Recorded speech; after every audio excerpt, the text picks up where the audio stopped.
I was part of a group in KwaZulu-Natal that was deeply concerned by the internecine violence that was going on, particularly internecine violence that involved different political groups.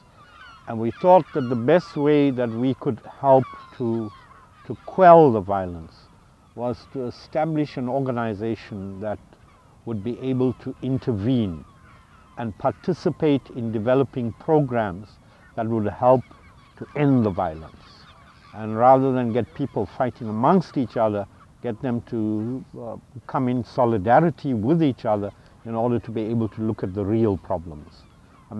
That's how I got involved with Umtapo about 1986. When we talk about the word peace today, it has a completely different meaning. Primarily because of the way in which the world is going. With all the wars in Africa, all the violence in other parts of the world, peace has really taken on a new meaning. But the whole notion of a peace activist is no different from the old days. In the old days, we were freedom fighters. And I think every freedom fighter today has to be a peace activist. And what is a peace activist? A peace activist is a person who's not just interested in the absence of war, but is more concerned about the quality of life of every human being. So a peace activist would be fighting for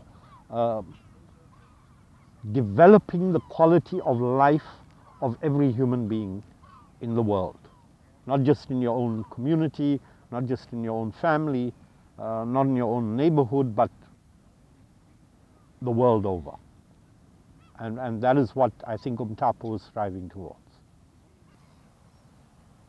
To multiply themselves in the community. So I would think the way we want to go now is we want to establish a leadership institute.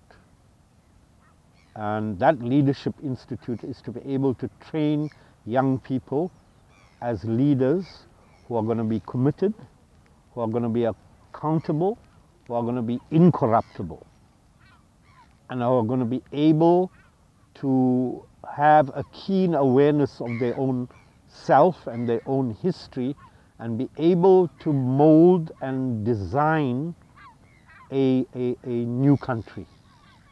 A new country in which we're going to have leaders who are going to make a role to eliminating violence, eliminating corruption, eliminating unemployment, eliminating all of those things that plague our country and has riddled it primarily with the problem of poverty.